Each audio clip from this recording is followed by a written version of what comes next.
7 اکتوبر 2023 کو صبح 6 اور 7 بجے کے درمیان اسرائیل پر حماس کی جانب سے ایک سرپرائز اٹیک ہوتا ہے۔ اس اٹیک میں سب سے پہلے غزہ سے اسرائیل کی جانب ہزاروں راکٹس فائر کیے جاتے ہیں جو اسرائیل کے مختلف حصوں کو ٹارگٹ کرتے ہیں، جس کے بعد حماس کے پیراگلائڈرز بارڈر کراس کرتے ہوئے اسرائیل کے مختلف حصوں میں لینڈ کرتے ہیں۔ اس فضائی حملے کے علاوہ زمینی راستے سے بھی حملہ ہوتا ہے، جس میں سب سے پہلے بارڈر پر لگی ریموٹ کنٹرول گنز کو چھوٹے ڈرونز کے ذریعے تباہ کیا جاتا ہے، اور اس کے بعد اسرائیلی بارڈر کو 30 سے زیادہ جگہوں پر بوم سے اڑا کر حماس کے فوجی زمینی راستے سے اسرائیل میں داخل ہوتے ہیں اور 150 اسرائیلیوں کو اغوا کر کے غزہ میں ہاسٹیج بنا لیا جاتا ہے۔ اس حملے میں 1400 اسرائیلی مارے جاتے ہیں۔ یہ حملہ اسرائیل میں پچھلے 50 سال میں ہونے والا سب سے بڑا حملہ ہے۔ اس حملے کو اسرائیلی انٹیلیجنس کی بہت بڑی ناکامی سمجھا جا رہا ہے۔ تو یہ حماس کیا ہے اور اسرائیل پر حملے کی کیا وجہ ہے اور کیسے اسرائیل اس حملے کو روکنے میں ناکام رہا، آئیے سمجھتے ہیں۔ 1964 میں عرب لیگ نے PLO یعنی فلسطینین لبریشن آرگنائزیشن کی بنیاد رکھی، جس کا مقصد مختلف فلسطینی ریزسٹنس گروپس کو اسرائیل کے خلاف اکٹھا کرنا تھا تاکہ اسرائیل سے فلسطین کی زمین کو واپس لینے کے لیے مسلح کوشش کی جا سکے۔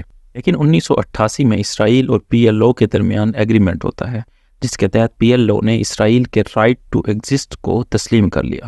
PLO میں کچھ لوگوں نے اس فیصلے کی مخالفت کی اور مسلم بردرہڈ کے ساتھ مل کر اسرائیل کے خلاف جہاد کا فیصلہ کیا گیا۔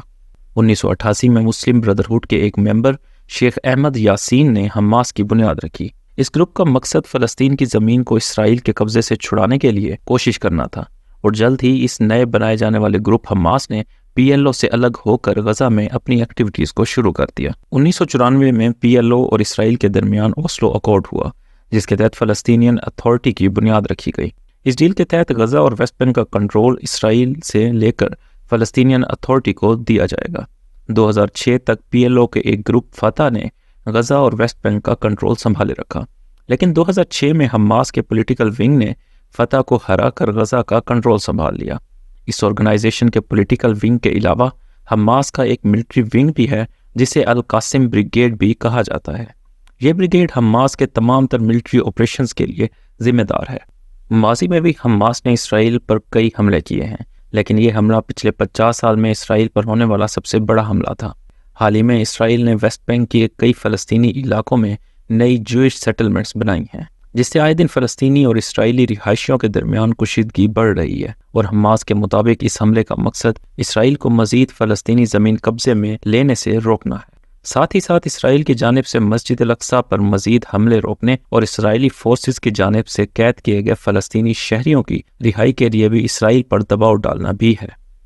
عرب ممالک ہمیشہ سے فلسطین کو سپورٹ کرتے رہے ہیں، لیکن اسرائیل اور عربوں کے درمیان بڑھتے ہوئے تعلقات اس سپورٹ کو کم کر رہے ہیں۔ مختلف رپورٹس اس چیز کی طرف نشاندہی کرتی ہیں کہ اسرائیل اور سعودی عربیہ کے درمیان امن معاہدے کے لیے بات چیت جاری ہے، اور اس حملے کا مقصد اس سے روکنا بھی ہو سکتا ہے۔ اسرائیلی حکومت نے غزہ بارڈر پر انٹیلیجنس حاصل کرنے اور کسی بھی حملے کو روکنے کے لیے اپنے surveillance system per billions of dollar کی انویسٹمنٹ کر رکھی ہے۔ یہ سرویلنس سسٹم کیمراز، سینسرز اور ریموٹ کنٹرول مشین گنز پر مشتمل ہیں جو کہ ریموٹلی کام کرتی ہیں، یعنی اسرائیل کے کسی بھی بیس سے ان کو سگنلز کے ذریعے کنٹرول کیا جا سکتا ہے۔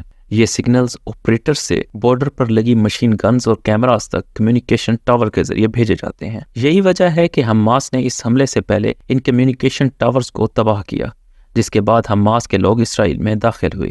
یہی وجہ ہے کہ اسرائیلی انٹیلیجنس ایجنسیز کچھ گھنٹوں تک حماس کے حملے کا سکیل جاننے میں ناکام رہی ہیں۔ اس کے ساتھ ساتھ اسرائیلی انٹیلیجنس ایجنسیز حماس کے لیڈرز کے درمیان ہونے والی کمیونیکیشن کو ٹریک کرنے میں بھی ناکام رہی ہیں، اور اس کی بڑی وجہ اسرائیل کا انٹیلیجنس حاصل کرنے کے لیے ٹیکنالوجی پر بے انتہا انحصار ہے، جسے حماس بھی جانتا ہے۔